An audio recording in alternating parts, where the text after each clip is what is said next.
السلام علیکم۔ آج میں بات کروں گی سوال کرنے کی اہمیت کیا ہے۔ اگر آپ اپنی لائف میں دکھی ہے، پریشان ہے، ناکام ہے، کامیاب نہیں ہے، ڈپریشن ہے آپ اسٹرگل کر رہے ہیں، تو اس کی صرف ایک ہی وجہ ہے، کیونکہ آپ کے اندر سمجھداری ختم ہو گئی ہے۔ آپ نے اپنے آپ سے سوال پوچھنا چھوڑ دیا ہے۔ اگر آپ اپنی مدد کرنا چاہتے ہو، اپنے آپ کو ڈیولپ کرنا چاہتے ہو، تو اپنے آپ سے سوال پوچھیں۔ یہ سوال پوچھنے کی خاصیت ہر انسان میں موجود ہوتی ہے، لیکن ہم انسان اسے نیگلیکٹ اور اگنور کر دیتے ہیں، اور بہت کم لوگوں میں یہ ہمیشہ موجود رہتی ہے۔ آپ اپنے آپ سے اس طرح سوال پوچھ سکتے ہیں: میں کیا چاہتا ہوں؟ میں اپنی زندگی میں کیا چاہتا ہوں؟ میری زندگی کی اہمیت کیا ہے؟ میری زندگی کا پرپس کیا ہے؟ میں کریٹو کیسے بن سکتا ہوں؟ کیا چیزیں ہیں جو مجھے موٹیویٹ کرتی ہیں؟ اور میں ایسا کیا کروں جس کی وجہ سے میرے اندر فیئر ختم ہو جائے، یعنی خوف ختم ہو جائے۔ دنیا کو اب کس چیز کی ضرورت ہے؟ دنیا کس طرف جا رہی ہے؟ میں اپنے ساتھ اونس کیسے رہ سکتا ہوں؟ لوگ سیلفش کیوں ہوتے ہیں؟ سوسائٹی میں میرا کیا رول ہے؟ انسانوں کا فیوچر کیا ہے؟ میں اپنے ریلیشن کو کیسے بہتر بنا سکتا ہوں؟ میں اپنی زندگی کے مسائل کو کیسے سولو کر سکتا ہوں؟ آپ اپنے آپ سے آج سے یہ سوال پوچھنا شروع کریں۔ سوال کرنا آدھا علم ہے۔ کیا ہم اپنی سوسائٹی میں سوال کو اہمیت دیتے ہیں؟ آپ کو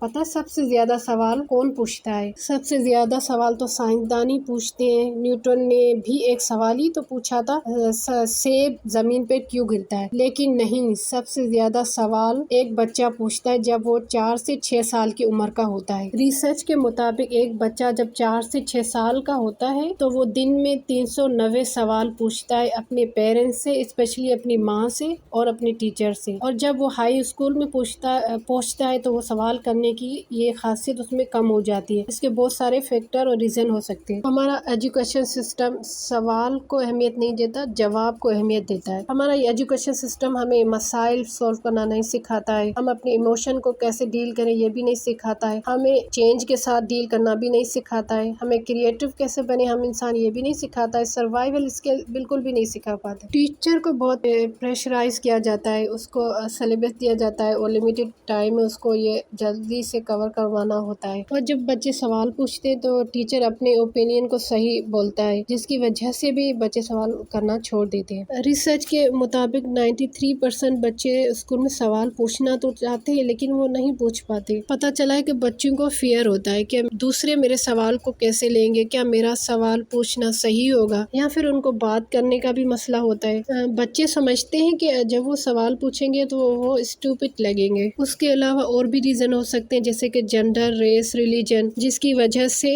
ہمارے اندر سے انسانوں میں یعنی بچوں میں سوال کرنے کی ایبلٹی ختم ہو جاتی ہے۔ سوال کرنے سے آپ کو کیا فائدے حاصل ہو سکتے ہیں؟ سب سے پہلے تو آپ کی نالج بڑھے گی، آپ کریٹو بن سکتے ہو، آپ انوویٹو بن سکتے ہو۔ سوال کرنا آپ کو موٹیویٹ کر سکتا ہے سیکھنے کے لیے۔ آپ دنیا کو بھی سمجھ سکتے ہو، آپ خود کو بھی سمجھ سکتے ہو، اس کی آپ دنیا کے لیے بھی بہتر کام کر سکتے ہو، اپنے آپ کے لیے بھی بہتر کام کر سکتے ہو، آپ دوسرے انسانوں کو بھی سمجھ سکتے ہو، ان کے لیے بھی بہتر کام کر سکتے ہو، یعنی آپ اپنی دنیا کو بہتر طریقے سے سمجھ سکتے ہو، اس کے لیے کام کر سکتے ہو۔ انسانوں کا ایوولوشن بھی اس طرح ہوا ہے، سوال پوچھنے کی خاصیت۔ انسانوں نے خود سے سوال پوچھنا شروع کیا، اس وجہ سے وہ آج تک یہاں تک پہنچے ہیں۔ جانوروں میں سوال پوچھنے کی ہیبٹ نہیں ہوتی ہے، خاصیت نہیں ہوتی ہے، وہ سوال نہیں پوچھ سکتے، وہ ایموشن فیل کرتے ہیں لیکن سوال نہیں پوچھتے۔ یہ سوال پوچھنے کی عادت کی وجہ سے انسان یہاں تک پہنچا ہے۔ تو سوال کو اہمیت کریں اور خود سے بھی سوال پوچھیے۔ ویڈیو اچھی لگے تو شیئر کریں اور سبسکرائب کریں۔